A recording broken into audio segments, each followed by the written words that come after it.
Makasih Tuhan, kami ucap syukur untuk malam hari ini. Engkau yang berdaulat, Engkau yang berkuasa di dalam kehidupan kami. Kami bersyukur untuk setiap anugerah Allah yang melimpah-limpah di dalam hidup kami. Malam hari ini kami buka hati kami lebar-lebar buat Engkau. Ajar kami Tuhan, kami boleh belajar kebenaran firman-Mu malam hari ini.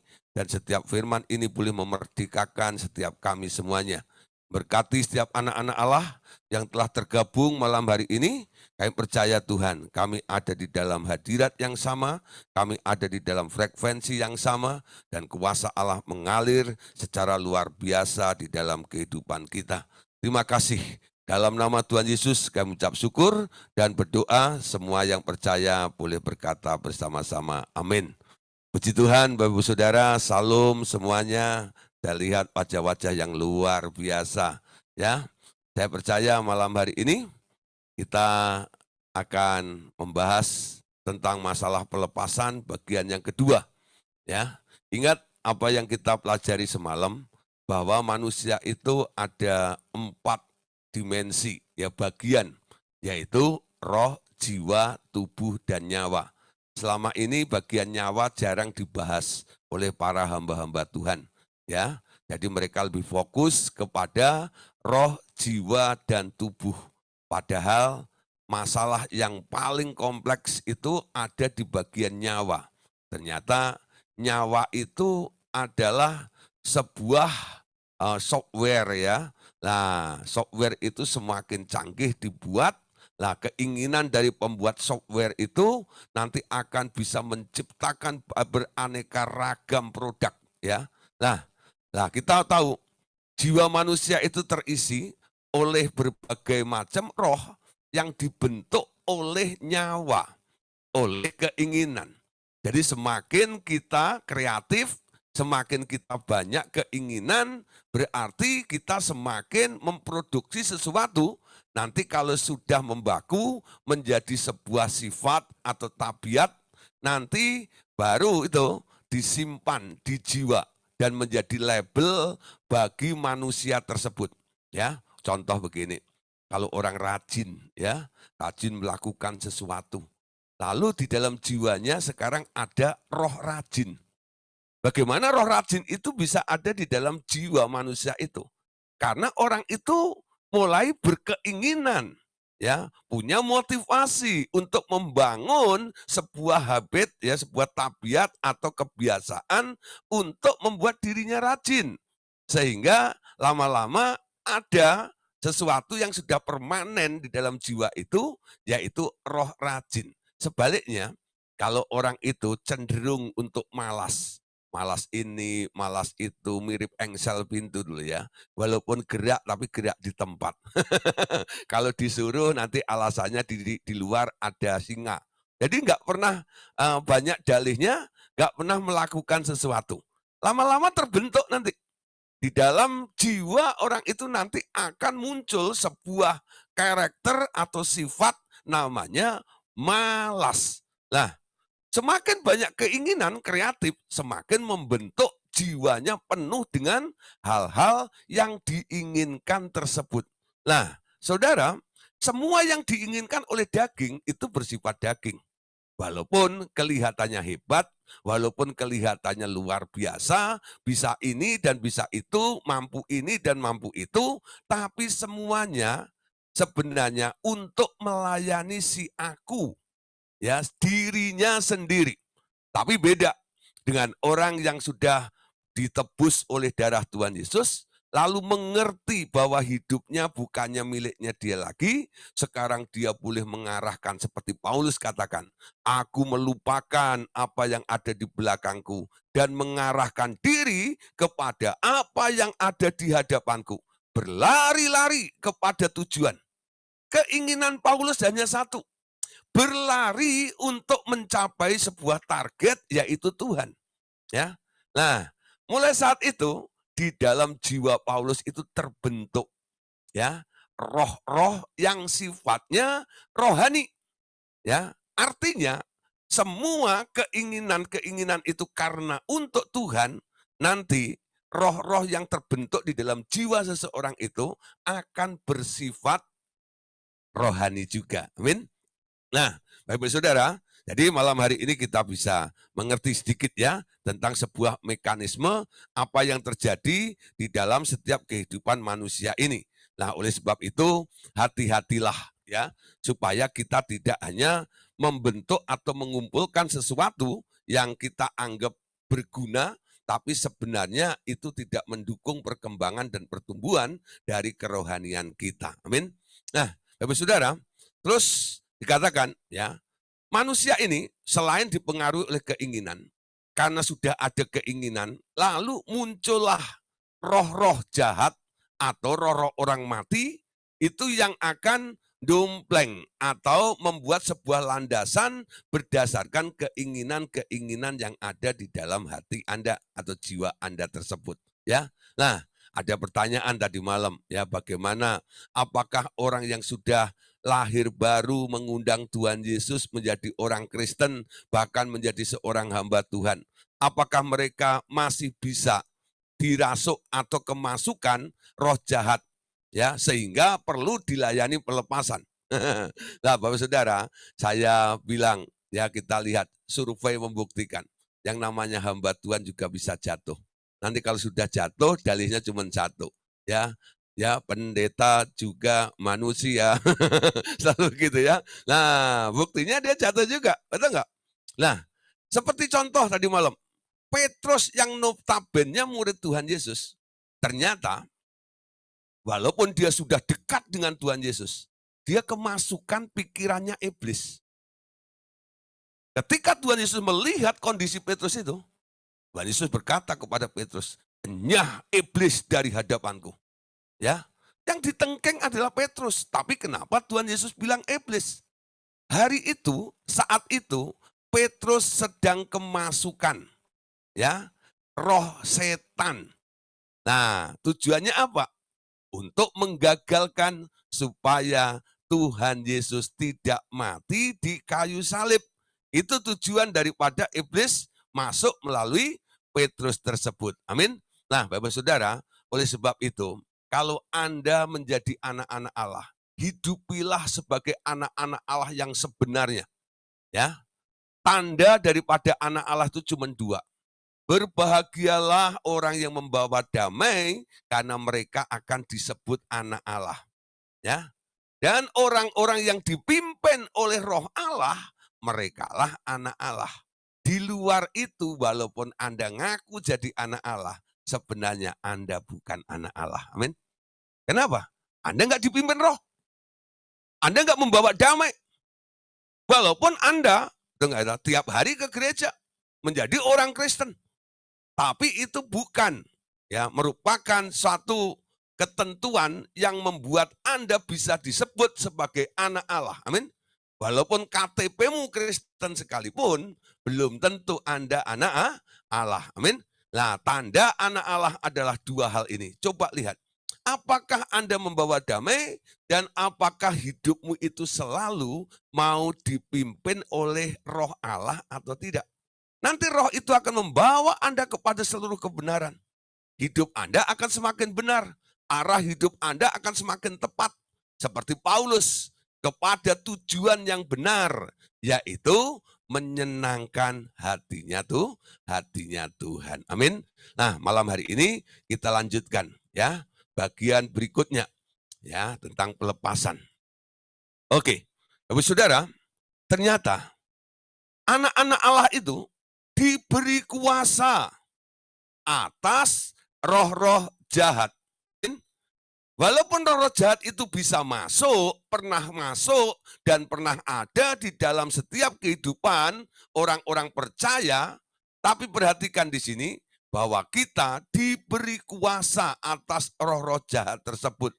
Artinya, ya, Anda boleh atau Anda bisa mengusir roh jahat itu keluar dari diri Anda, atau sebaliknya, Anda boleh juga memelihara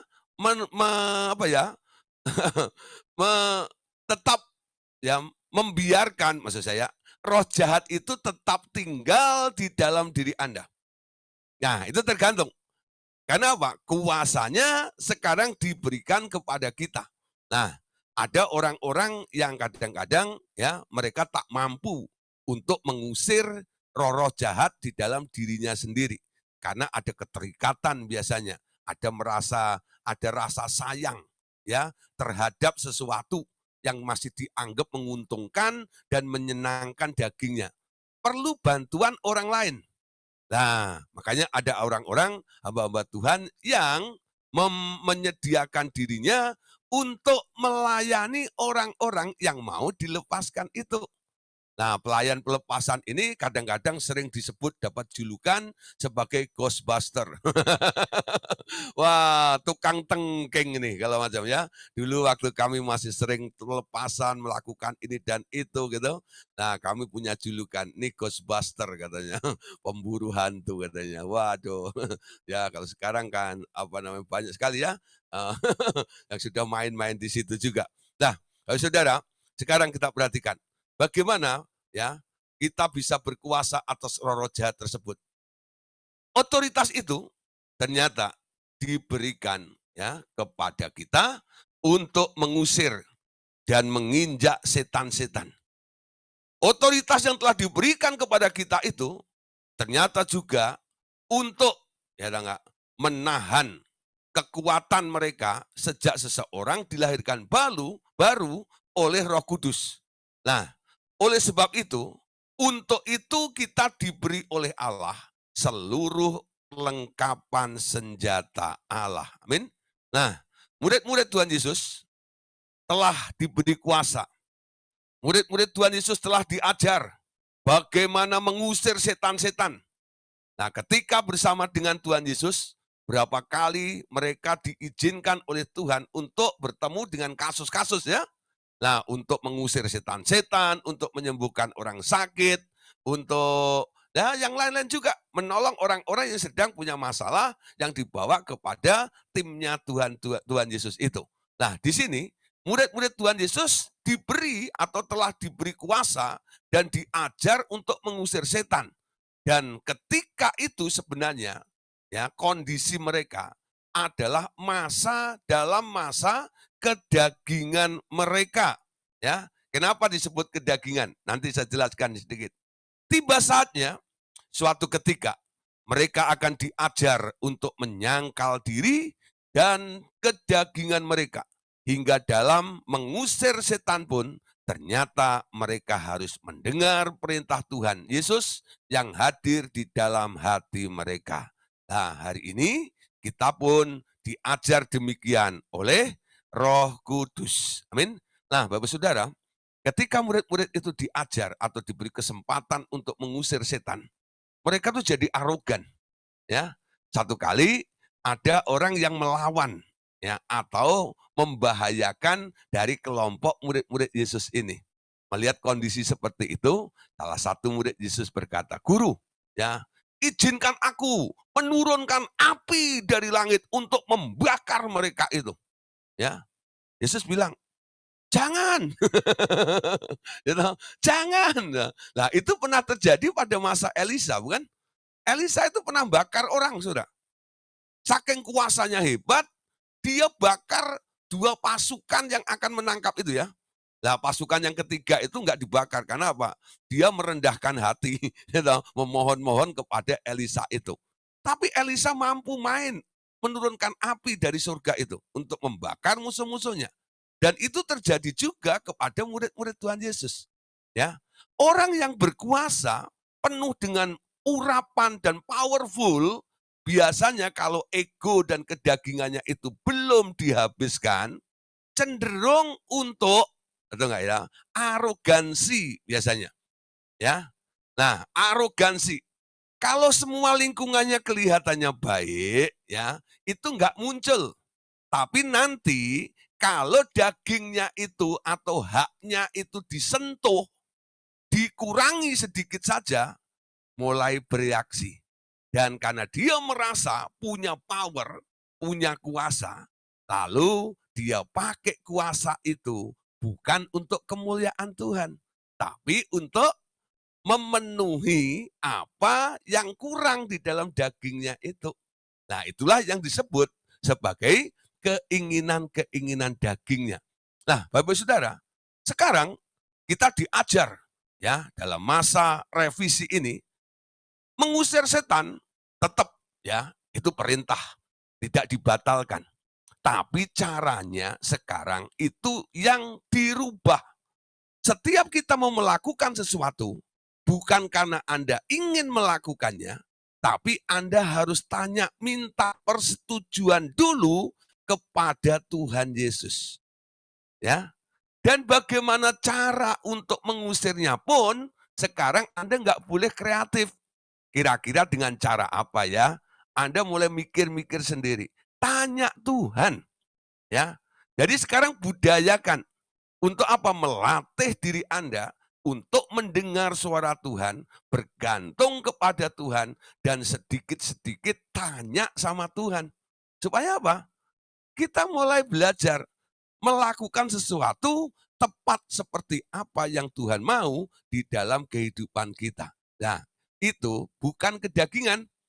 Kalau Anda melakukan atas dasar keinginan dan kemauan Anda sendiri, itu sumbernya dari ambisi Anda, ya, dari diri Anda, bukan dari Tuhan. Jadi prinsipnya sebenarnya seperti yang tertulis ya di dalam Roma pasal 11 ayat 36, sebab segala sesuatu adalah dari Dia, oleh Dia, kepada Dia. Bagi Dialah kemuliaan sampai selama-lamanya. Amin. Nah, kita lihat ayatnya. Matius pasal 10 ayat 7 sampai ayat yang ke-8. Ayat ini sering kita namai dengan istilah keren, yaitu 5 komando. Apa saja 5 komando ini? Matius 10 ayat 7 sampai 8. Pergilah, beritakanlah kerajaan surga sudah dekat. Sembuhkanlah orang sakit, bangkitkanlah orang mati, tahirkanlah orang kusta. Usirlah setan-setan. Kamu telah memperolehnya dengan cuma-cuma, karena itu berikanlah pula dengan cuma-cuma. Nah, Bapak Saudara, sekali lagi ya, coba kita hitung. Apa saja 5 itu? 1, pergi, beritakanlah Injil. Ya, jadi nomor 1, beritakan Injil. Itu perintahnya, komando pertama. Yang kedua, ya, adalah sembuhkan orang sakit. Yang ketiga, bangkitkanlah orang mati. Yang keempat adalah tahirkanlah orang kusta. Dan yang kelima adalah usirlah setan-setan. Nah, Bapak Saudara, kadang-kadang di dalam menangani kasus yang terjadi dalam kehidupan orang-orang, ya itu 4 perkara ini. Kalau orang nggak sakit, ya kalau mereka sedang sakit, berarti kita perlu menyembuhkan. Kalau mereka mati, harus dibangkitkan.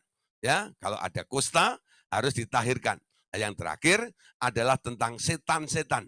Seperti yang kita bahas tadi, setan-setan itu ternyata suka masuk, mengganggu, dan menguasai kehidupan seseorang. Nah, orang yang dimasuki setan, kemasukan setan di dalam dirinya, nanti tabiatnya, pikirannya, kelakuannya mirip setan sudah. Ya, mirip setan. Ya. Nah, kadang-kadang ada orang tanya saya, Pak, nah, setan tuh wajahnya kayak apa sih? Saya bilang, dia tanya begitu. Lalu saya bilang, ya kalau kamu lagi marah gitu ya, coba kamu ngaca. Dan nanti di dalam kaca itu wajahnya setan, saya bilang gitu. Oh, Bapak ada-ada saja. Ya coba aja. Ya enggak? Coba nanti ya. Pengen lihat setan. Gampang kalau Anda lagi marah gitu ya. Coba lihat kaca, di dalam kaca itu setannya, Saudara. Ya. Nah, manifestnya seperti itu. Coba kalau Anda nggak lagi marah, Anda ngaca. Ekspresi wajahnya berbeda, bukan? Ya. Nah, Anda melihat orang marah dan orang senyum itu beda. Orang marah itu menakutkan sekali, menyeramkan sekali. Amin. Nah, orang yang sedikit-sedikit marah, marah terhadap pembantu, marah terhadap suster, marah terhadap lingkungan, orang lain, dan sebagainya. Jangan-jangan di dalam dirinya ada setan tuh. Ya, orang-orang semacam ini perlu dilayani pelepasan, ya, diusir setannya, supaya orangnya tidak kesetanan. Ya, supaya tidak kesetanan. Nah, Bapak Saudara, saya percaya ya, ketika membahas tentang pelayanan pelepasan ini, saya yakin ya, penduduknya atau pesertanya Semakin hari semakin menambah. Sudah mulai nyampe 92 orang. Ya. Mulai nih, kenapa Anda senang ya dengan pelajaran namanya pelayanan pelepasan? Nah, why? Kenapa Anda suka dengan pelajaran namanya pelepasan? Jangan-jangan Anda merasa di dalam diri Anda ada setannya kali ya. Nah, terus nanti bilang, "Pak Gideon, tolong tengking setan di dalam diri saya." Jadi coba nih ya. Nah, saudara, saya percaya semakin hari coba nanti dari mulut ke mulut, apalagi besok ini ya, besok ini acara tengking menengking ya. Ada yang bilang, kamu ikut dong nanti lah. Supaya apa? Supaya ditengking nanti. Ya, kenapa? Atau mungkin Anda melihat di dalam diri saudara Anda, atau suami Anda, atau pembantu Anda, atau siapa saja gitu ya. Orang-orang dekat Anda yang banyak setannya atau roh-roh tertentu, Anda ajak juga ikut masuk ke sini. Ya. Nah, Pak bagaimana kalau sampai kurang kan cuma batasnya 100. Nah, oh gampang Saudara, ada way out-nya ya, sudah kami pikirkan ya. Jadi kalau sampai begitu kami bisa mencapai sampai 200 ya dengan apa? Ya, kita pakai 2 akun ya. Ya, itu caranya. Ya saya percaya besok ya tetap ya. Nah, percaya. Banyak hal, tapi siapkan hati Anda. Walaupun kami mau membantu Anda untuk mengeluarkan setan-setan dalam diri Anda atau roh-roh jahat dalam diri Anda, kalau Anda tidak rela untuk melepaskannya, saya tidak berdaya. Omongan kami tidak ada manfaatnya sama sekali. Kami hanya memberikan instruksi. Roh itu akan terlepas kalau Anda melepaskannya. Amin. Tapi kalau Anda masih suka dengan roh itu, dengan tabiatnya, dengan sifatnya dan sebagainya, ya, walaupun saya tengking sampai otot saya keluar sekalipun, betul nggak Elo? Nggak bakal keluar, betul nggak? Nah, suatu kali saya mendoakan orang dalam pelepasan, saya tengking sudah, nyah keluar, betul saudara, betul nggak Elo? Keluar, yang keluar muncrat udah saya, Elo. Karena ngomongnya kenceng, jadi sampai hujan lokal gitu ya. Nah, saya tengking lagi, nyah keluar, sampai otot saya keluar, saudara. Setannya nggak keluar-keluar. Lalu saya hitung ulang ini. Saya hitung 3 kali ya. 3, 2, 1. Kalau kamu tidak keluar, saya yang keluar. Saya sudah tengkingin, saya sudah tekunin 1-2 jam. Kenapa tidak begitu? Setelah saya konseling kembali, saudara. Ternyata dia masih suka dengan itu. Gak heran, saudara. Saya berusaha untuk melepaskan, untuk mengusir hal yang buruk dari diri Anda. Kenapa kami tak mampu? Sementara orang lain kami tengking, betul nggak? Baru saya bisikin aja setannya udah kabur, betul nggak? Tapi kenapa yang ada di dalam diri orang itu bandelnya luar biasa? Ya, karena apa? Merasa masih ya dibutuhkan oleh si pemilik tubuh ini loh. Nah, oleh sebab itu butuh kerjasama antara kami dan Bapak Ibu Saudara. Amin. Nah, dalam perkara ini, ya kami nggak akan sering melakukan ya tentang pelepasan-pelepasan seperti ini. Boleh dihitung jari dalam 1 tahun mungkin 1-2 kali saja. Ya, kenapa? Orang yang selalu ditengkang-tengking itu sebenarnya kurang sehat. Orang bisa berubah dengan baik itu sebenarnya hasil dari sebuah relationship, dari sebuah hubungan, dari sebuah pergaulan, dari sebuah lingkungannya. Amin. Ya, ini penting sekali. Kami hanya menolong sesekali saja. Ingat, selanjutnya kita bawa Anda untuk mendekat kepada Tuhan supaya Anda hidup. Ya, belajar pola hidupnya Tuhan. Sehingga setiap hari Anda mengalami pembaharuan di dalam hidup Anda. Dan Anda benar-benar lama-lama Anda kudus, lama-lama Anda sempurna seperti Tuhan Yesus. Amin. Nah, itu harapan kami seperti itu. Nah, oleh sebab itu, malam hari ini ya kita percaya bahwa ada kuasa yang telah diberikan oleh Tuhan Yesus kepada gereja Tuhan. Bahwa setan bisa dikeluarkan dari tempat-tempat tertentu atau di dalam tubuh orang-orang hidup. Amin. Jadi sepakat dulu. Ya, malam hari ini. Nah, coba sekarang lihat. Dalam Lukas pasal 10, ayat yang ke-19. Lukas 10 ayat 19. Baca, sesungguhnya aku telah memberikan kuasa kepada kamu untuk menginjak ular dan kalajengking dan kuasa atas segala kekuatan musuh, sehingga tidak ada yang akan membahayakan kamu. Amin. Kuasa itu diberikan oleh Allah kepada kita untuk menginjak ular. Ular itu gambaran daripada si iblis, bukan ular-ular beneran, saudara. Ya, ingat kemarin sudah kita bahas dalam roh jahat dan setan, pelajaran itu, bahwa setan itu sekarang di alam roh punya bentuk atau wujud yaitu naga, ular. Jadi kalau Tuhan katakan untuk menginjak ular, artinya menginjak si iblis itu. Nah, kalajengking itu bicara tentang sengat, sengat daripada si maut. Amin. Dan segala kekuatan daripada musuh itu tidak akan membahayakan dalam kehidupan kita. Bagaimana saudara? Waktu kita menengking, kita berurusan dengan roh jahat itu, kalau terjadi serangan balik bagaimana? Ada orang kadang-kadang takut melayani pelepasan. Ada beberapa orang bilang, Pak, kalau pelayanan penginjilan, KKR atau seminar saya boleh ikut Pak.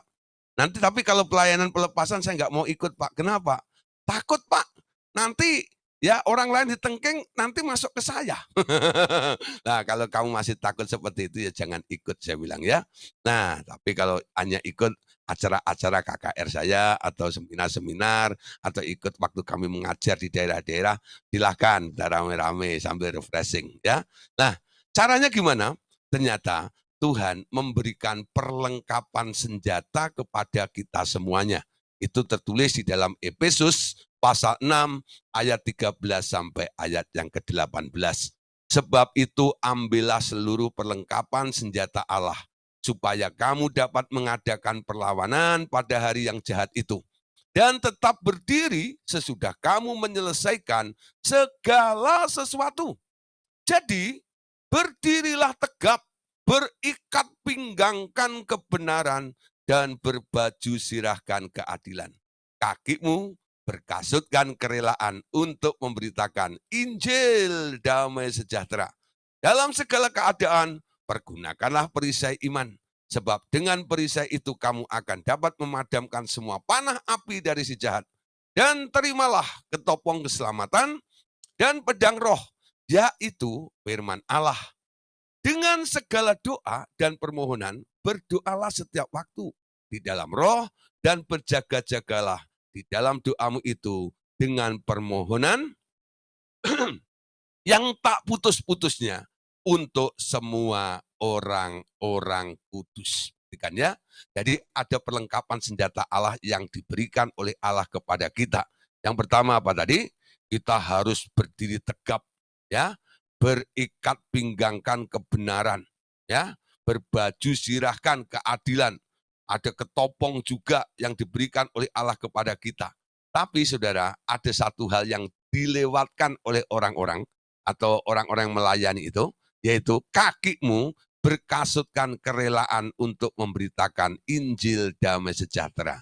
Nah, perlu diketahui, ya cara kami menengking atau mengeluarkan setan atau roh-roh jahat dari dalam diri Anda tidak memakai cara pola yang umum seperti yang pernah kita lakukan di masa lampau dengan membakar setan, dengan cincang-cincang sampai 1.000.000 potong, lalu dikucurin pakai air jeruk supaya perih, kita siksa setan itu tidak, saudara. Ya, tapi kami ya mengikuti instruksi dari perlengkapan senjata itu, kami gunakan juga di bagian ayat 15 tadi. Kakimu berkasutkan kerelaan untuk memberitakan Injil damai sejahtera. Ya, jadi kami selalu menawarkan dulu kepada roh-roh jahat itu atau setan itu, ya, kami pakai cara persuasif.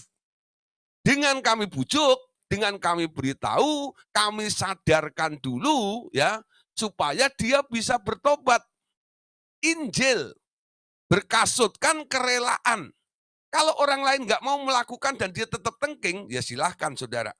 Tapi kami rela. kasut itu kami gunakan, kami pakai, kami kenakan, yaitu kami rela untuk memberitakan Injil damai sejahtera kepada makhluk-makhluk yang harus dikeluarkan itu. Amin.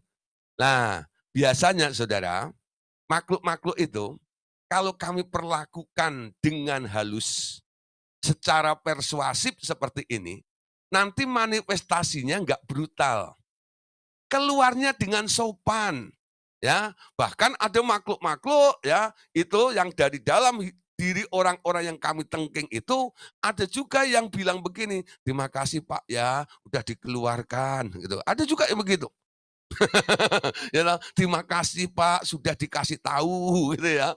"Terima kasih Pak, sekarang aku sudah dimerdekakan." Wah, coba saudara, kalau Anda melihat ya hasilnya seperti itu bukan hanya Anda bisa membebaskan orang itu, sehingga dia berperilaku atau menjadi orang yang lebih baik dalam hidupnya, tapi Anda juga sudah menyelamatkan makhluk-makhluk jahat, baik itu roh jahat atau setan yang ada di dalam diri orang itu.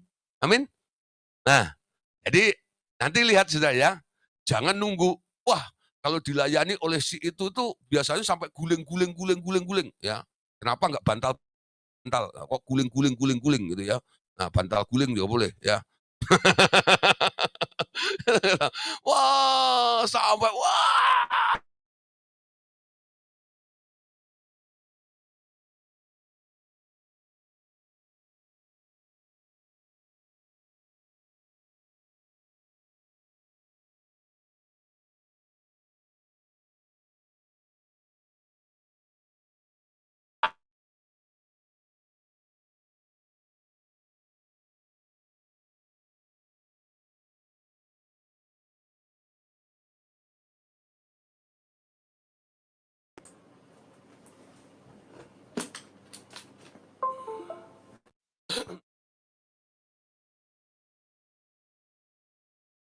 Testing satu satu.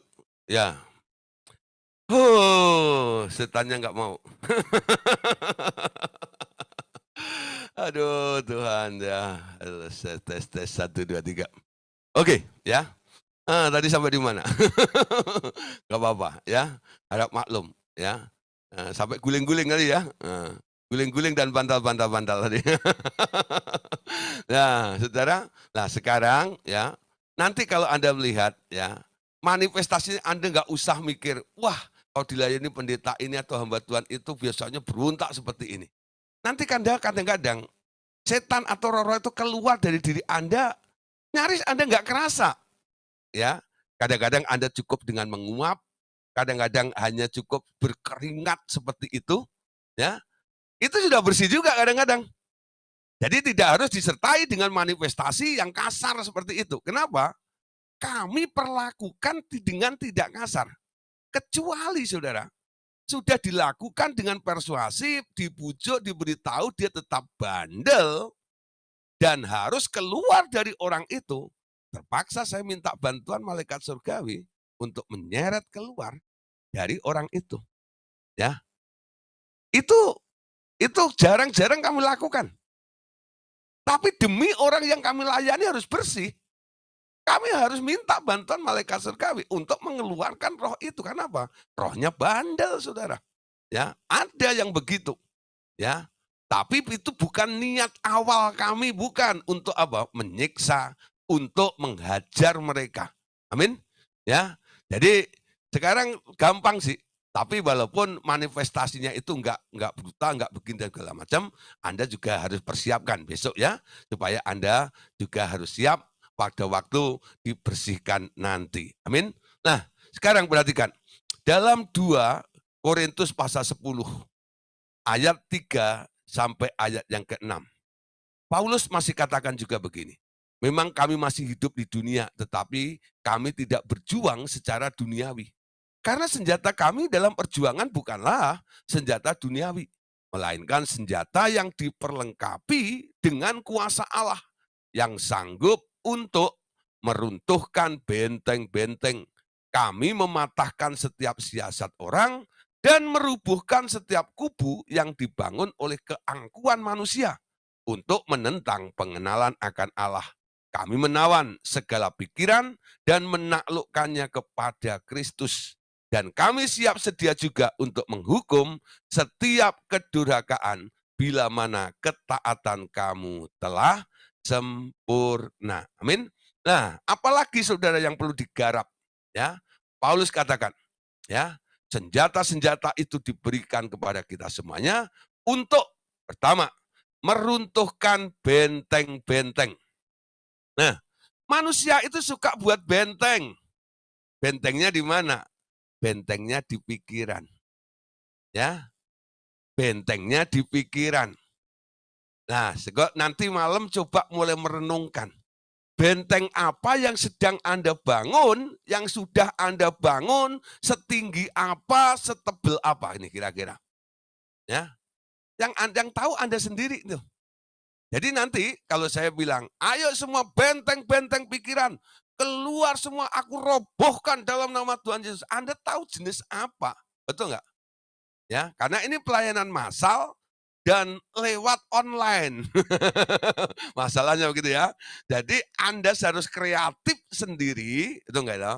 Kami hanya mencoba untuk membantu dari jarak jauh. Amin. Ya.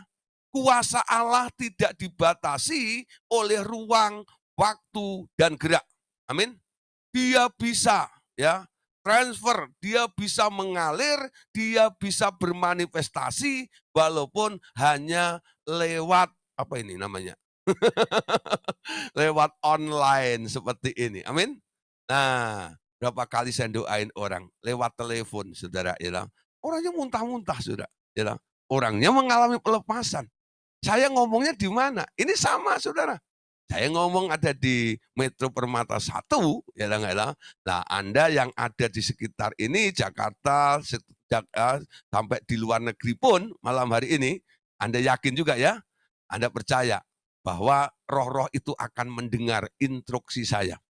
Sehingga, tapi Anda yang mengetahui jenisnya, ya, dan Anda juga harus mulai kreatif juga. Untuk apa?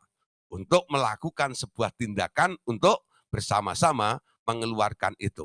Ada benteng-benteng yang dibangun oleh orang. Sebenarnya yang bangun setan, saudara ya, di dalam pikiran orang-orang tersebut itu. Nah, bagaimana caranya? Saudara, suatu kali ya, ada orang iseng-iseng nih, waktu dia jalan di mall gitu ya, lalu ada tukang ramal tuh, rajah tangan gitu ya, kadang-kadang gambar pakai dadu atau apa begitu. Nah, itu kadang-kadang prakteknya di mal-mal seperti itu. Lalu dia iseng-iseng, atau diajak temannya, ya, untuk apa? Mencoba mengetahui tentang nasibnya dia. Lalu dia mengulurkan tangannya kepada si peramal itu. Lalu dibacalah telapak tangannya oleh si peramal itu. Oh, ini di dalam telapak tanganmu itu ada garis, ya. Nah, garisnya ini 4 begitu, ya. Nah, tapi di garis 4 ini tapi di ujungnya putus. Nah, artinya apa? Artinya gini, betul nggak ya? Hidupmu itu umurnya sampai 40 tahun. Karena di jalur yang keempat itu kamu putus. Dia dengan dengar informasi dari dukun itu dia nggak terima. Dia tarik tangannya, oh enggak percaya aku. Betul nggak ya? Dia kabur, dia lari. Betul nggak? Tapi omongan peramal itu sudah masuk di otaknya dia. Malam dia tidur, dia ingat omongannya si peramal itu. Garisnya 4, ujungnya putus, artinya umur saya nggak sampai 40 tahun. Nah, saudara, Anda tahu ya, omongan daripada dukun ini, tukang ramal ini, sekarang menjadi benteng saudara, dalam pikiran Anda. Betul nggak? Setiap Anda ingat dukun, ingat omong kata peramal, kata raja tangan, Anda ingat tentang diri Anda itu. Nah, ya, ketika saya sedang berkhotbah di sebuah kantor, saya menyaksikan ya atau memberikan pelajaran seperti ini, lalu ada ibu muda gitu ya, dia bilang gini, Pak Pendeta, bisa nggak, mau nggak ngajak saya makan siang gitu ya. Oke, saya bilang gitu ya, ditemenin sama ada WL-nya juga. Nah, akhirnya kami bertiga. Nah, di situ, nah terus dia cerita gini, "Pak, tadi Bapak khotbah tentang ramalan tadi itu, ya, itu terjadi dengan saya, Pak, sampai hari ini. Tapi bedanya angkanya, Pak. Ya, kalau itu tadi dalam contoh umur 40, nah saya diramal umur saya nggak sampai 50 tahun, ya. Dan saya hari ini umur saya sekarang 48 tahun lebih, ya. Nah, kira-kira untuk 50 tahun tinggal 1,5 tahun lah gitu. Nah, ketika Bapak cerita begitu, saya merema ini, Pak. Saya mau tanya dan bagaimana way out-nya. Apakah itu bisa dilayani atau tidak? Saya bilang, "Oh bisa, segala kutub itu bisa dibereskan." Ya, harus dideteksi, harus tahu apa yang sedang terjadi di dalam diri Anda ini. Nah, di restoran itu kami ambil tempat yang agak mojok ya. Jadi saya bisa doain dia. Nah, akhirnya saya doain, patahkan ramalan-ramalan daripada tukang ramal itu, lalu saya ciptakan ramalan yang baru atau masa depan yang baru. Hidupmu sekarang bukan di tangan peramal, tapi hidupmu di tangan Tuhan, saya bilang gitu. Ya, masa depan yang diberikan adalah masa depan yang penuh dengan pengharapan, bukan masa depan kecelakaan apalagi mati di bawah usia 50 tahun. Aku hapus semua itu. Dalam nama Tuhan sudah dari pikiranmu. Sekarang, nyah keluar ya. Nah, sudah selesai. Nah, akhirnya saya buru-buru pulang karena pas sore ada pelayanan lagi. Nah, kurang lebih ya, tahun lebih gitu ya. Saya juga udah lupa ya tentang itu. Saya diundang di kantor yang sama itu lagi. Nah, mereka itu si ibu ini datang ke saya, "Pak, masih ingat saya enggak?" "Kenapa?" "Ya, oh iya iya iya iya," saya bilang gitu. Tapi tentang umur itu saya nggak ingat sudah. Sudah berapa lama. Dia bilang, "Pak, puji Tuhan, Pak, ya, seminggu yang lalu saya baru berulang tahun yang ke-50." Artinya apa? 50 lewat, Pak, ya. Itu omongan daripada si tukang ramal itu, nggak terjadi, Pak, dalam kehidupan saya. Lah, coba saudara, berapa banyak orang yang nggak mengerti tentang kebenaran ini, ya. Iblis pasang benteng di dalam pikirannya. Anda diberi perlengkapan senjata oleh Allah untuk merubuhkan benteng-benteng yang dibangun oleh keangkuhan musuh-musuh itu. Ya, dukun-dukun, tukang ramal tuh, sombongnya luar biasa, saudara. Kadang-kadang saya bilang gini, ayo adu kuasa sama mereka.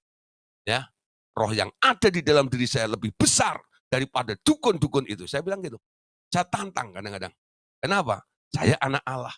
Saya diberi otoritas untuk membebaskan, untuk merobohkan benteng-benteng yang dibangun oleh keangkuhan manusia ini. Amin. Nah, sekarang lihat saudara. Selain benteng juga kubu-kubu saudara. Betul enggak ya? Kubu-kubu keangkuhan. Manusia itu kadang-kadang sombongnya ngepol. Ya, kenapa manusia bisa sombong?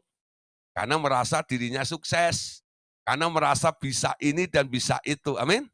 Nah, nggak ada orang sombong yang dalam keadaan bangkrut itu nggak ada, saudara ya. Pasti waktu dia kaya, pada waktu dia sukses, barulah dia sombong. Amin. Sebelum dia sukses, sebelum dia kaya, dia nggak sombong. Ada seorang ibu, dia bilang ini, "Pak," dia bilang, "aduh Pak, bisa doain suami saya atau tidak Pak?" Kenapa? Ya, suami saya itu sekarang berubah Pak. Berubah apa maksudnya? Berubah dari laki jadi perempuan. Oh bukan Pak, udah tetap lakinya tetap gitu ya. Berubah apanya? Sifatnya Pak. Dulu Pak, ya toh, dia terkenal rendah hati, murah hati, ramah dan sebagainya. Tapi sekarang Pak sombongnya angkuh luar biasa. Ya, kalau jalan pasti menghadap ke atas Pak. Pernah kesandung jatuh dia. Kenapa? Jalannya ngadep ke atas. Gitu ya. Nah, kenapa bisa begitu? Saya bilang, "Hah? Iya Pak, waktu dia masih bekerja jadi karyawan, ya, dia rendah hati sekali. Tapi setelah jadi bos, punya perusahaan 3, ya, wah sekarang Pak, sombongnya luar biasa seperti ini. Nah, saudara Anda tahu ya, jadi ada alasannya. Nah, orang-orang seperti ini perlu, ya nggak tahu, itu angkuh namanya. Nah, lebih parah lagi Saudara, itu kan masih bisa diterima ya. Orang karena punya sesuatu, lalu dia sombong, ya. Tapi kalau orang sudah jatuh, orang sudah miskin, sakit pula, betul nggak ya? Nggak bisa apa-apa, masih sombong, itu keterlaluan sekali, betul nggak ya? Eh, ada nggak Saudara? Ada Saudara. Karena dia masih merasa, walaupun dia sudah nggak kaya, masih merasa kaya. Pernah hebat, pernah kaya, ya enggak? Jadi hidup dalam kamuflase, itu ya. Ya, jadi lucu juga nih, ya. Dia sudah bangkrut, sudah jatuh, tapi masih sombong juga. Nah, menghadapi orang-orang seperti itu apa? Sadarkan dulu, ya, sadarkan dulu. Dia harus sadar, butuh Tuhan. Kalau dia nggak butuh Tuhan, ya nggak bisa ditolong. Amin. Nah, walaupun Anda punya kuasa sekalipun, orang itu harus tunduk dulu kepada kuasa Tuhan. Nah, senjatanya untuk apa lagi? Menawan segala pikiran dan menaklukkan kepada pikiran Kristus. Amin. Nah, menawan kreativitas manusia. Nah, nanti ya ada nih bagian di tengking masalah kreativitas. Ada orang itu kreativitasnya tinggi, betul nggak? Kreativitas itu kalau tidak Anda kaitkan dengan Tuhan, ya toh, ingat Anda lihat Menara Babel, betul? Menara Babel ceritanya tahu? Manusia itu mau membangun sesuatu setinggi langit untuk menyamai Allah. Kreatif bukan? Tapi Tuhan akhirnya terusik. Dia berkata, marilah kita turun ke bumi, ya, mengacaukan mereka semuanya, karena apa yang dilakukan oleh mereka itu pasti akan terlaksana, pasti akan berhasil. Makanya dikacaukan oleh Allah. Itu peristiwa Babel.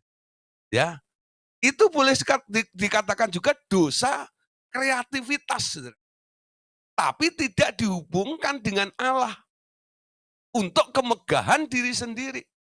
Nah, itu kalau masih ada di dalam diri Anda, malam hari ini, ya, saya harap relakan, biarkan itu disikat habis, dibersihkan dari diri Anda. Amin. Nah, Bapak Saudara, sekarang ya muncul pertanyaan ini. Nah, dapatkah orang percaya dirasuk roh jahat? Ya, dapatkah orang percaya dirasuk roh jahat? Nah, pertanyaan semalam sebenarnya ada di pelajaran ini. Ya, nah jawabannya begini.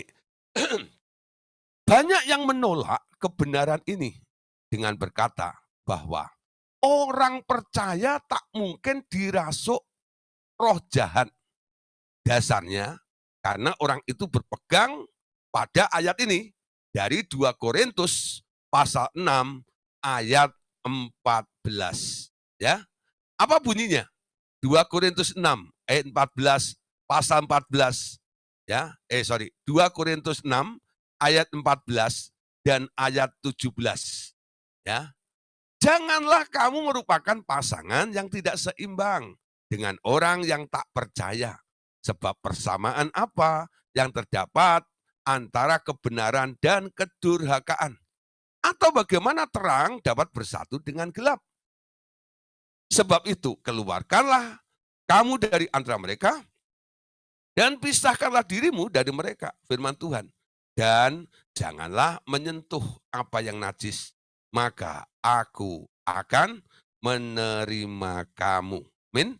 Nah, lihat Saudara, di sini ada kata ya, atau bagaimana terang dapat bersatu dengan gelap. Ya. Nah, kalau orang sudah lahir baru kan dibilang terang. Apakah gelap itu bisa masuk dan menyatu? Itu kadang-kadang dijadikan dalih.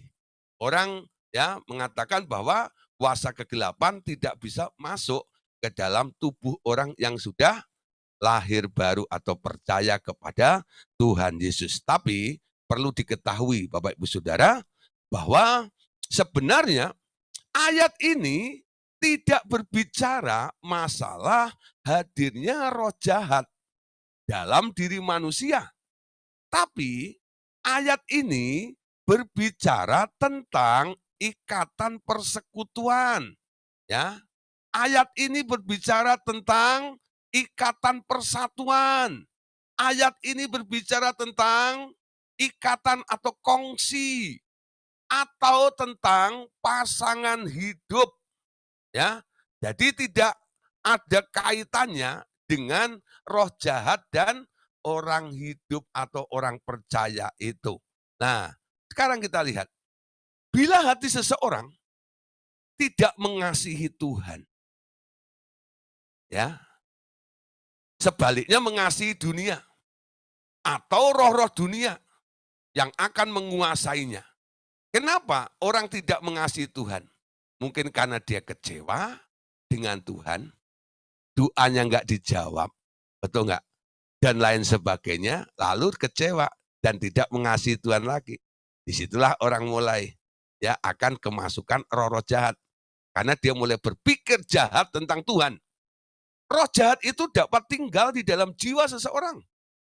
Ya. Nah, sementara Roh Kudus berdiam dalam diri orang itu. Ya. Jadi di dalam diri manusia itu bisa dihuni oleh dua roh bersama-sama. Baik Roh Kudus maupun roh jahat bisa ada di dalam tubuh yang sama. Saudara, ya. Nah, kalau tidak coba, kenapa Tuhan Yesus katakan gini, jangan mendukakan Roh Kudus Allah. Jangan mendukakan Roh Kudus Allah. Roh Kudus Allah ada di dalam diri Anda, bukan? Tapi Anda bisa mendukakan. Siapa yang mengajak Anda mendukakan roh itu? Pasti ada roh jahat di dalam diri Anda. Ya.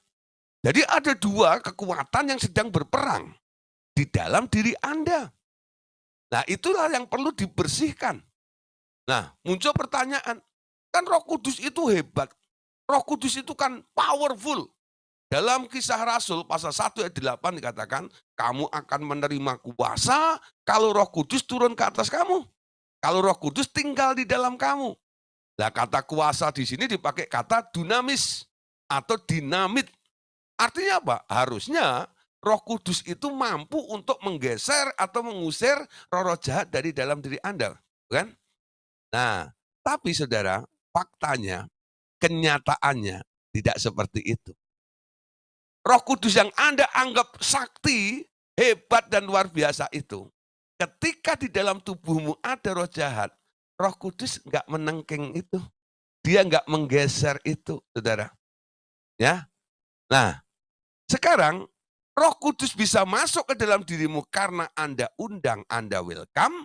Tapi kalau Anda juga welcome, undang juga, merespon juga atas hadirnya roh-roh jahat itu, roh-roh jahat itu juga akan tinggal di dalam diri Anda. Amin. Nah, sekarang kita lihat mana yang Anda pilih. Anda mau tetap suruh Roh Kudus tinggal dari diri Anda, sementara setannya Anda usir keluar, atau Roh Kudus tetap tinggal di diri Anda dan setannya tetap ada dalam diri Anda. Nah, di sini penting, ya. Jadi ada setan, ada Roh Kudus di dalam tubuh orang hidup itu. Masih bisa terjadi hal-hal seperti itu. Nah, 2 Timotius 4 ayat yang ke-9. Berusahalah segera datang kepadaku, karena Demas telah mencintai dunia ini dan meninggalkan aku. Ia telah berangkat ke Tesalonika. Ya, Krekes telah pergi ke Galatia dan Titus ke Dalmatia. Perhatikan saudara, di sini ada orang namanya Demas. Demas itu mencintai Tuhan. Tapi sekarang dia mulai mencintai dunia. Ya, nah arah hidupnya mulai berubah. Galatia pasal 3 ayat 2 sampai 3. Hanya ini yang hendak ku ketahui daripada kamu, ya, daripada kamu. Adakah kamu telah menerima roh karena melakukan hukum Taurat, ya, atau karena percaya kepada pemberitaan Injil? Adakah kamu sebodoh itu? Kamu telah mulai dengan roh, Maukah kamu sekarang mengakhirinya di dalam daging? Ya. Nah, ada dua hal nih.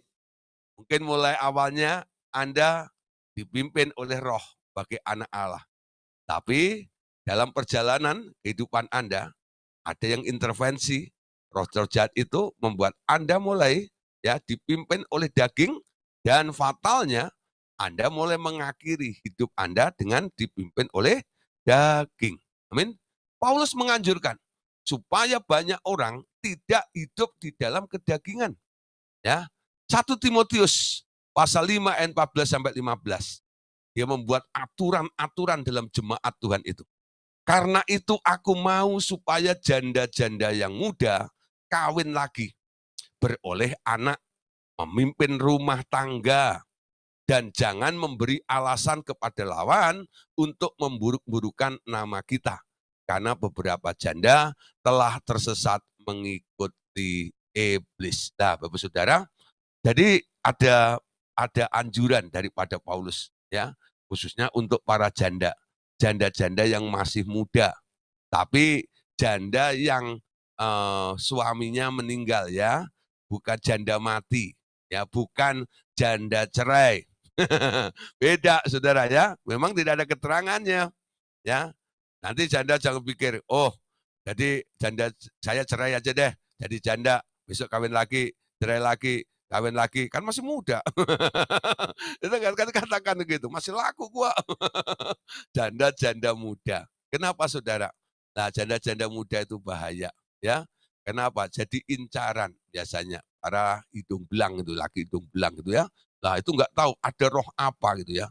Selalu ya, rumornya seperti itu. Itu nggak ya? Nah, nanti nyasarnya itu pasti ke janda-janda itu. Itu nggak tahu. Makanya Paulus bilang ini, daripada dia terseret oleh iblis, aku anjurkan untuk janda-janda ini, mending kamu kawin lagi lalu membangun rumah tanggamu, betul nggak ya? Nah, tapi kalau memang dia bilang, aku nggak mau kawin. Kalau udah nggak mau kawin, sekarang hidup untuk Allah. Men, hidup untuk Allah. Hidupmu untuk Allah. Tapi kalau Anda masih mikir laki-laki lain, ini dan itu segala macam, jadi Anda akan jatuh, didorong sesuai dengan apa yang Anda pikirkan. Tapi kalau tiap hari Anda mikir Tuhan, janda-janda ini ya, mikir Tuhan, dia nggak akan jatuh. Tahu nggak? Kenapa? Iblis, roh-roh jahat tidak punya landasan untuk mendorong, menjerumuskan janda-janda ini. Amin.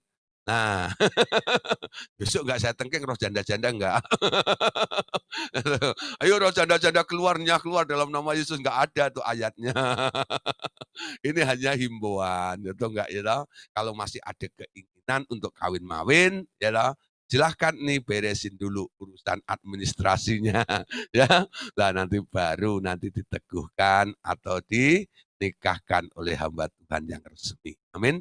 Nah, Saudara, sekarang ya, kita harus membedakan dalam pelayanan pelepasan, ya, di dalam diri manusia itu tidak melulu hanya roh jahat. Kadang-kadang ada juga arwah di dalam dirinya. Roh jahat dan arwah itu hal yang berbeda. Amin. Nah, roh jahat itu berasal dari setan, arwah itu sebenarnya roh orang mati. Ya. Nah, roh orang mati. Nanti dari manifestasinya dan gejala-gejalanya bisa dideteksi. Apa itu roh jahat dan apa itu arwah. Nah, Saudara, nah nanti kalau yang dari arwah, walaupun itu penyakit, urusannya dengan gen, kromosom, dan DNA biasanya ya. Tapi kalau roh-roh jahat juga bisa memberikan penyakit juga. Arwah juga bisa menurunkan tabiat juga. Roh jahat juga bisa menurunkan tabiat juga. Tapi nanti bisa dideteksi sudah. Dan Roh Kudus nanti yang akan memberitahu kepada kita. Ini sebenarnya roh jahat, bukan arwah. Atau sebaliknya, ini arwah, bukan roh jahat. Amin. Jadi, ada berbagai jenis roh yang dapat merasuki tubuh seseorang. Ada jenis setan-setan yang disebut penguasa. Ya. Ada jenis-jenis setan yang disebut orang kuat, yakni yang menguasai pikiran dan tingkah laku orang itu. Nah, Itu yang sering disebut sebagai orang-orang kuat. Ya, karena dia kuat, dia menjadi penguasa. Karena dia kuat, dia menguasai. Apa yang dikuasai? Saya tidak bicara tentang skop teritorial suatu daerah. Ya, malam hari ini lebih kepada personal, lebih kepada pribadi, kepada Bapak Ibu Saudara secara perseorangan. Betul nggak? Apa ya, roh-roh ini kalau dia adalah roh orang kuat yang masuk ke dalam tubuh Anda, dia akan menguasai, dia akan mendominasi, dia akan mengontrol hidup Anda. Ya, sehingga ya, apa yang Anda lakukan bukan atas dasar keinginan Anda. Nah, nanti kadang-kadang ada orang bilang, Pak, ya, saya tuh nggak pengen gini, tapi kenapa saya lakukan begini? Pasti ada yang ngontrol. Ya, jangan-jangan dalam diri Anda itu ada roh-roh penguasa-penguasa itu yang mengontrol, menguasai pikiran-pikiran Anda.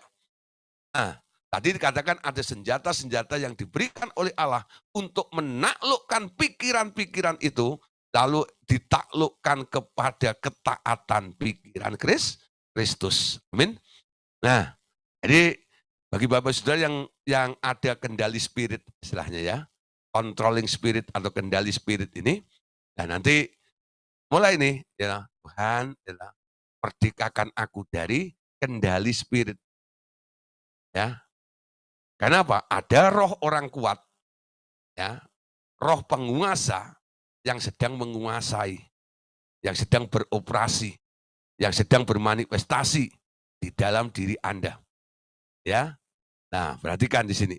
Ya, selain dari roh orang kuat dan roh penguasa, apalagi ada jenis binatang-binatang yang mengubah sifat-sifat orang itu serupa dengan sifat binatang-binatang itu.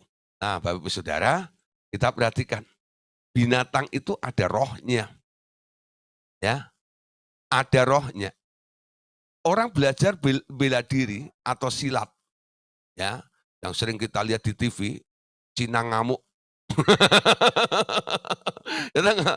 Cina ngamuk itu, kungfu, Shaolin, segala macam itu. Nah, lalu jurus-jurusnya itu mereka belajar dari apa, Saudara? Dia lihat gerak-gerik daripada binatang, bukan? Ada jurus harimau, ada jurus naga, atau enggak? Jurus-jurusnya itu diberi nama sesuai dengan karakteristik daripada sebuah binatang. Betul enggak? Kalau dia melakukan gerakan binatang ular atau naga, lalu dia bilang, ini jurus naga. Ya, kalau dia melakukan gerakan seperti harimau, dia bilang, ini jurus harimau. Betul nggak? Nah, tapi kalau saya katakan bahwa binatang itu ada rohnya, orang nggak percaya. Betul nggak? Kalau nggak ada rohnya, bagaimana bisa transfer kepada Anda?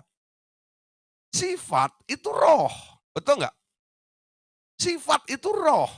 Memang bedanya roh binatang dan roh manusia itu apa? Roh manusia itu ya, itu rohnya tinggi kualitasnya. Karena apa? Asalnya dari Tuhan Yesus sendiri. Ketika Adam dibuat patung, Allah mengembuskan nafasnya, ruah itu ke patung Adam itu. Sehingga Adam kemasukan roh Tuhan. Amin. Nah, binatang nggak ada roh Tuhan. Amin. Dia tidak ada roh Tuhan. Tapi dalam binatang itu ada rohnya. Karena waktu Allah menciptakan binatang-binatang itu sebelum dibuat dia juga ngomong. Firman itu roh. Betul nggak? Nah, sifat-sifat itu juga roh. Binatang itu punya karakteristik, punya sifat, punya tabiat. Kalau Anda pelajari, betul nggak ya? Lalu sifat-sifatnya masuk ke dalam Anda melalui gerakan yang Anda lakukan. Anda berperangai atau berperilaku seperti binatang-binatang itu. Nah, nanti kalau Bapak Ibu Saudara pernah belajar ilmu bela diri, mungkin pernah belajar jurus harimau, jurus naga, jurus tikus, jurus monyet, jurus kerbau, ya, jurus semut.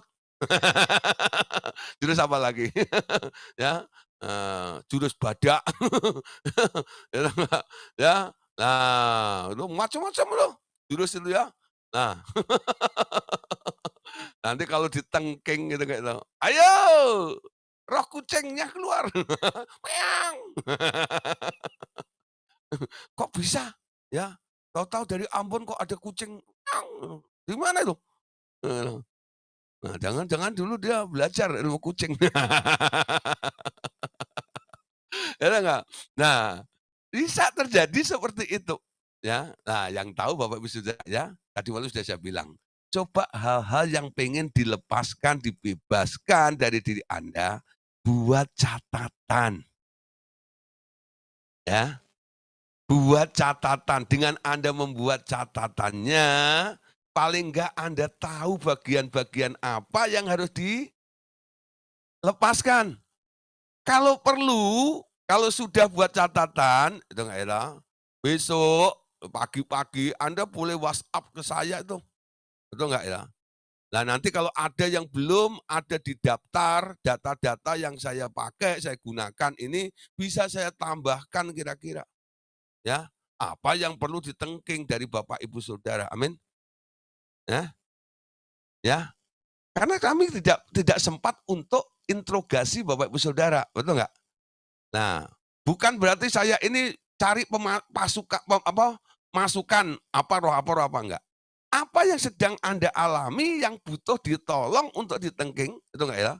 Anda boleh nih, Pak Gideon, ya tahu enggak, di dalam diri saya itu ada ini, ya. Wah, satu orang kok ada 1.000. Nah, jangan-jangan itu kemasukan roh kaki 1.000 nih ya. Ah, wah banyak banget itu loh ya. Kadang-kadang saya lupa jimat, kalau orang Ambon kan opo-opo ya namanya ya. Ya.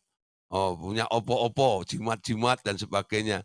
Ayo coba ya, mulai malam hari ini data gitu, nanti WhatsApp ke saya ini, kasih ini. Nanti saya akumulasi, ya know, bagian jimat-jimat, bagian apa-apa-apa, saya hanya berikan dalam nama Tuhan, Anda nanti merespon, "Ini punyaku." Weh, "Ini punyaku." Weh. Langsung gitu ya, keluar keluar keluar keluar. Amin, ya. Nah, ya ingat nih, ya. Tahu kan nomor telepon saya semua ya? Kalau nggak tahu keterlaluan, tahu nggak ya, sama gurunya nggak tahu ya, ya. Nah, nah Anda udah boleh kirim ya, nanti malam saya kumpulkan ya. Nah, oke, supaya melengkapi data-data yang akan ditengking besok. Amin. Oke, lanjut lanjut lanjut lanjut lanjut lanjut. Nah, ada pula yang lebih kompleks, yakni roh orang mati, Saudara. Yang hadir dengan jiwa yang berisi roh-roh jahat yang dibawanya sejak hidupnya, ya. Istilah roh jahat dapat berarti itu roh setan dari golongan malaikat-malaikat jahat atau juga roh-roh orang yang sudah mati, ya. Nah, Bapak Saudara, tentang roh orang mati sudah pernah kita bahas, ya. Oke, lanjut ayatnya. Markus 6 ayat yang ke-7. Ia memanggil ke-12 murid itu dan mulai mengutus mereka berdua-dua. Ia memberi mereka kuasa atas roh jahat. Amin. Nah, Efesus 6 ayat 11. Kenakanlah seluruh perlengkapan senjata Allah, supaya kamu dapat bertahan melawan tipu muslihat iblis. Karena perjuangan kita bukanlah melawan darah dan daging, tetapi melawan pemerintah-pemerintah, melawan penguasa-penguasa, melawan kuasa-kuasa dunia yang gelap ini, melawan roh-roh jahat di udara. Amin. Musuh manusia itu bukan dirinya sendiri, tapi ternyata musuhnya itu adalah roh-roh yang mengganggu, yang masuk di dalam kehidupan kita semuanya. Amin. Oke, yuk lanjut lagi. Ya, apa saja lagi? Matius 12, 26, 28 sampai 30. Tetapi jika aku mengusir setan dengan kuasa roh Allah, maka sesungguhnya kerajaan Allah sudah datang kepadamu. Atau bagaimanakah orang dapat memasuki rumah seseorang yang kuat dan merampas harta bendanya apabila tidak diikatnya dahulu orang kuat itu. Sesudah diikatnya, barulah dapat ia merampok rumah itu. Siapa tidak bersama aku, ia melawan aku. Dan siapa tidak mengumpulkan bersama aku, ia mencerai-beraikan. Nah, saudara, ini ada cerita kisah gitu ya, tentang ikat mengikat, ya, mengikat dan melepaskan. Nah, ini sering dipakai istilah umum, ya, aku ikat dan lepaskan, aku ikat dan lepaskan. Satu kali, saudara, ya, waktu dalam praktek pelayanan pelepasan itu di masa-masa kita KPP dulu, ada orang yang ditengking, "Ya keluar, dalam nama Tuhan Yesus." Gitu. Gitu, ya, "Aku ikat dan aku lepaskan." Orang itu bilang gini, "Mana bisa, kalau diikat mana bisa dilepaskan." Gitu nggak tahu. Kalau diikat ya saya terikat di sini, ya. Nah, kadang-kadang ada orang ya, satu kali kami pelayanan, karena kami kurang waktu untuk membereskan orang ini, dan masih banyak roh-roh yang bermanifest di dalam diri orang itu, ya. Akhirnya kita bilang begini ya, sekarang kita peti esin dulu, ya, kita bekukan dulu, ya. Kamu nggak bisa aku kunci sekarang engkau ada di ruangan ini. Kamu nggak bisa bereaksi dulu di situ. Nah, Anda ingat dulu ya, itu roh terkunci di situ kan? Dikunci oleh hamba Tuhan itu, betul nggak? Nah, kalau Anda lupa, betul nggak itu? Anda pernah mengunci roh itu, dan Anda tahu ada roh itu ya, Anda usir keluar, kira-kira keluar nggak? Ya nggak keluar, kenapa? Anda kunci kok. Hati-hati, betul nggak? Dalam ngomong, kadang-kadang ada hamba-hamba Tuhan, ya tahu nggak, mengunci setan di dalam tubuh orang hidup, ya seseorang. Sehingga ketika hamba Tuhan yang lain melayani orang ini, ada roh yang terkunci di situ dan dicari-cari kuncinya nggak ada. Kenapa? Kuncinya di kantongnya pendeta satunya itu. Ya. Nah, itu kadang-kadang kita minta bantuan malaikat surgawi, cari pendeta itu ya, ambil kuncinya. Supaya apa? Supaya kami bisa melepaskan ini orang ini dari kurungan-kurungan yang dikunci, yang dibuat oleh si hamba Tuhan itu. Ya, kami minta pertolongan Roh Kudus atau malaikat surgawi. Tapi atas izin Bapak. Ya, kalau enggak nyolong namanya. Ya, nah, untuk kepentingan menolong orang lain itu. Nah, kami hati-hati. Sebenarnya istilah kami, ya, mengikat di sini, ya, bukan menempelkan atau sedang memenjarakan roh itu di situ, bukan. Ya, karena dia bergerak, ya, terlalu manifestasinya terlalu lincah atau brutal, tuh enggak ya. Nah, kami lumpuhkan istilahnya ya. Aku lumpuhkan, aku ikat engkau, pergerakannya kita batasi, lalu kita usir keluar dalam nama Tuhan Yesus. Ya, bukan diikat artinya ditempel atau disatukan dengan orang itu. Amin. Ya. Nah, mengikat dan melepaskan ya. Imamat pasal 20 itu ayat orang matinya ya. Sudah baca. Oke. Nah, ini dah ya tentang orang matinya. Apabila seorang laki-laki atau perempuan dirasuk arwah atau roh peramal, pastilah mereka dihukum mati, yakni mereka harus dilontari dengan batu dan darah mereka tertimpa kepada mereka sendiri. Artinya apa? Di dalam diri orang itu bisa ada arwah atau roh orang mati. Mungkin itu kakekmu, engkongmu, anakmu, atau bosmu yang sudah mati, tetanggamu, dan sebagainya. Ya, mungkin pendetamu juga yang sudah meninggal, bisa juga. Karena Anda terlalu ngefans, terlalu sayang ya dengan mereka, ada ikatan batin yang kuat. Nah, sekarang roh-roh apa juga yang perlu dilepaskan? Ada roh kelemahan tubuh, ya. Ada roh kelemahan tubuh. Ada jenis roh jahat yang mengakibatkan penyakit-penyakit atau kelemahan-kelemahan tubuh. Pada umumnya itu adalah roh-roh orang mati, ya, atau roh-roh yang berbentuk binatang. Biasanya gitu, ya. Roh-roh orang mati atau roh-roh yang berbentuk binatang yang membuat orang itu menjadi lemah tubuhnya, ya. Nah, Matius 10:11 ini contoh. Yesus memanggil ke-12 muridnya, dan memberi kuasa kepada mereka untuk mengusir roh-roh jahat dan untuk melenyapkan segala penyakit dan segala kelemahan tubuh. Ya, nah segala kelemahan tubuh itu. Nah, itu pasti kemasukan roh orang mati atau roh-roh binatang. Ya, Lukas 13:11. Di situ ada seorang perempuan yang telah 18 tahun dirasuk roh. Ya, 18 tahun dirasuk roh. Sehingga ia sakit, ya. Sehingga ia sakit sampai bungkuk punggungnya, ya. Sampai bungkuk punggungnya, ya. Dan tidak dapat berdiri tegak lagi. Nah, ini orang bungkuk ini, ya, bukan karena dia masa kecilnya atau masa mudanya gendong barang terlalu kuat, tidak. Tapi karena kemasukan roh, sehingga roh itu menekan, ya, roh orang mati atau roh binatang, ya, sering dipakai kata kelemahan tubuh ini, spirit of infirmity ini, ya. Nah, Yohanes 5 ayat 5.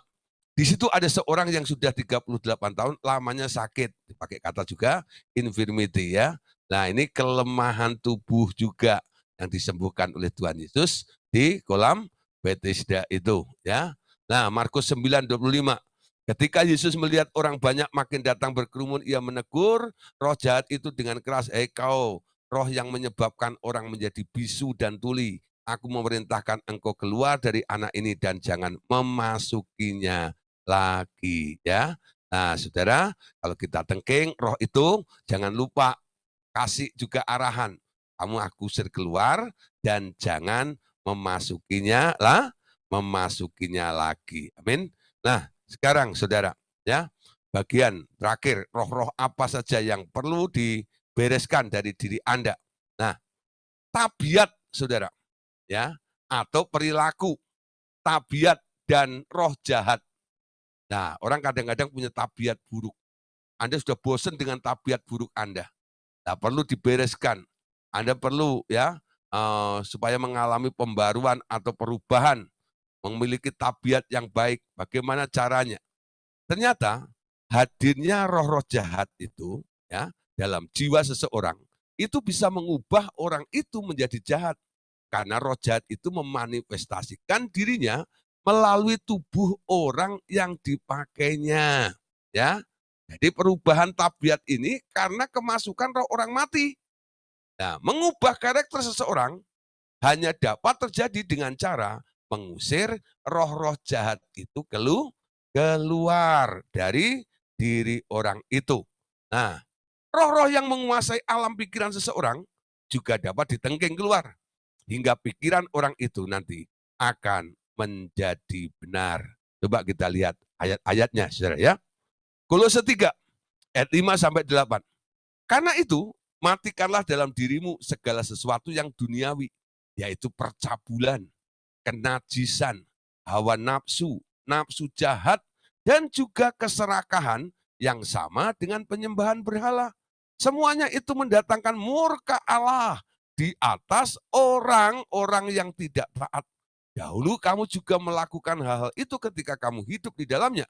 Tetapi sekarang buanglah semuanya ini, yaitu marah, geram, kejahatan, fitnah, dan kata-kata kotor yang keluar dari mulutmu. Jadi banyak hal, ya, yang perlu dibereskan. Kalau Anda suka marah, Anda geram, Anda suka melakukan kejahatan, Anda jadi tukang fitnah, betul nggak?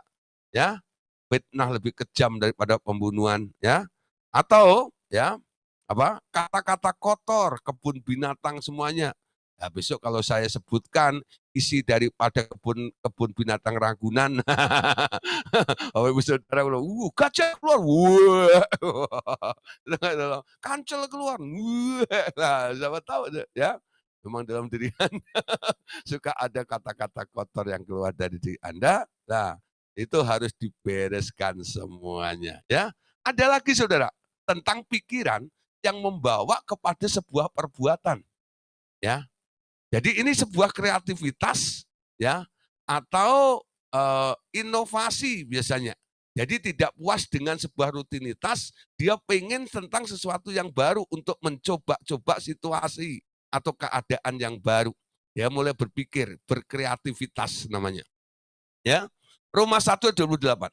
Karena mereka tidak merasa perlu untuk mengakui Allah, maka Allah menyerahkan mereka kepada pikiran-pikiran yang terkutuk. Apa itu? Sehingga mereka melakukan apa yang tidak pantas. Tadi kan ya, Roma pasal 1 kalau Anda lihat, ini bicara tentang perkawinan-perkawinan yang sejenis ini. Nah, ternyata, enggak ya, orang jadi lesbi, jadi homoseks, ya bisa juga ada dua faktor ya. Ya memang semua itu nanti akan dipengaruhi oleh roh orang mati yang masuk ke dalam tubuh orang itu. Ya, tapi bagaimana roh orang mati itu tahu-tahu bisa masuk ke dalam tubuh orang itu? Karena kreativitasnya tadi itu. Ya, dia mulai itu. Aduh Kak, seandainya nih ya, bilang, suami saya itu perempuan gimana ya? Itu bagi perempuan ya, akhirnya jadi lesbian ya. Nah kalau laki-laki, bagaimana ya seandainya istri saya itu laki-laki? Nah, dia mencoba berinovasi. Nah ditangkap ini, kamu pengen ya istri laki-laki? Aku mau dong jadi istrimu. Akhirnya masuklah, enggak tahu, roh laki-laki ya. Nah masuk ke tubuh orang laki-laki itu ya. Lalu mereka ya sekarang ya pengennya itu enggak ya.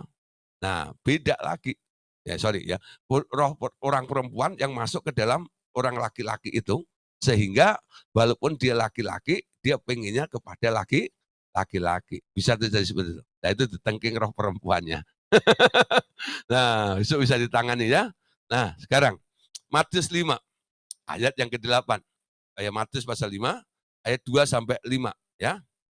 Nah Matius 5 ayat 2 sampai 5. Baru saja Yesus turun dari perahu, datanglah seorang yang kerasukan roh jahat dari perkuburan menemui dia. Orang itu tinggal di sana dan tidak ada seorang pun lagi yang sanggup mengikatnya, sekalipun dengan rantai. Karena sudah sering ia dibelenggu dan dirantai, tetapi rantai itu diputuskannya dan belenggu itu dipatahkannya. Sehingga tidak ada seorang pun yang cukup kuat untuk menjinakkannya.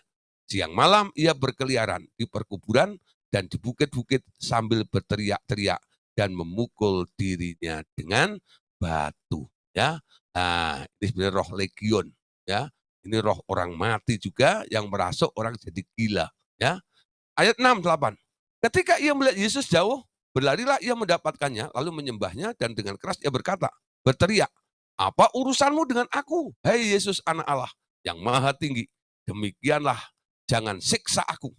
Karena sebelumnya Yesus mengatakan kepadanya, "Hai engkau roh jahat, keluar dari orang ini." Ya, Yesus tengking. "Hai engkau roh jahat, ya, keluar dari orang ini." Kemudian ia bertanya kepada orang itu, "Siapa namamu?" Jawabnya, "Namaku Legion, karena kami banyak." Berarti kan ya, nama roh jahat itu bukan setan. Nama roh jahat itu adalah legion. Artinya karena kami banyak. Dari kata legion ini kita mengenal ya kata legion. Legion itu adalah pasukan orang Romawi, tentara Romawi. Ya, jadi itu roh orang mati. Gak heran orang gila itu sukanya di kuburan. Ya, kenapa? Di kuburan itu tempatnya orang orang mati. Amin. Nah, sekarang ya satu ayat lagi. Ya, satu ayat lagi. Oke, ya. Satu ayat lagi. Yohanes 13 ayat ke-27. Ya. Sesudah Yudas menerima roti itu, ia kerasukan iblis. Lalu Yesus berkata kepadanya, "Apa yang hendak kau perbuat? Perbuatlah dengan segera." Nah, ya, ternyata murid Tuhan Yesus itu ada dua yang kerasukan iblis ya. Bukan hanya Petrus, tapi Yudas juga kerasukan iblis loh. Ya, kerasukan iblis. Memang ya, secara resmi ya, Itu dia nampak benar-benar kerasukan iblis itu ketika dia menerima roti itu. Tapi bagaimana? Yudas itu kok yang terpilih untuk kerasukan iblis dari antara 12 murid itu. Karena Yudas itu memang cinta duit, ya. Jadi ada yang bilang ini, "Pak Gideon," gitu ya, "tolong Pak, tengking juga ya, nah, besok ya, apa loh, roh cinta uang dari diri saya." Ada yang pesen sama saya ya, ada yang bilang, "Roh cinta uang dari diri saya, tolong Pak besok ditengking ya." Nah, saya bilang gitu, "Oke, nanti saya tengking roh cinta uang ya." Tahu jadi dia pesen lagi, "Pak, tapi bukan uangnya yang ditengking Pak ya. Nah, uangnya biar tetap tinggal di dompet saya Pak," bilang gitu ya. "Nah, rohnya saja Pak yang ditengking ya." Saya bilang gini, "Ya kamu bukan lagi mengejar uang, tapi uang mengejar kamu." Orang cinta uang bukan berarti dosa punya uang, tidak. Betul nggak ya? Tapi dia getol mengejar akan uang, itulah salah. Betul nggak ya? Tapi anak Allah, orang yang diberkati, dikejar oleh berkat. Amin. Kemana-mana temukan. Amin. Karena apa? Tuhan memerintahkan berkat dari gunung, apa tuh? Hermon ke bukit Sion. Siapa Sion? Anda dan saya. Amin. Nah, oke. Nah, Bapak Saudara, besok kita akan melakukan pelayanan pelepasan itu, ya. Nah, nanti ada kelanjutan dari pelajaran ini yang besok akan saya jelaskan. Kemana setan itu, roh-roh itu akan dibuang, ya. Tempat sampahnya memang namanya jurang maut, ya. Tapi apakah kita punya hak untuk membuang itu ke sana? Nah, besok akan kita bahas, ya. Bagaimana manifestasi daripada keluarnya roh jahat itu. Nah, besok juga akan kita bahas tentang itu, ya sedikit saja, ya mungkin hanya beberapa menit, baru kita lakukan pelayanan lanjutan, yaitu memindahkan Anda, melepaskan dan memindahkan Anda. Ya, siap.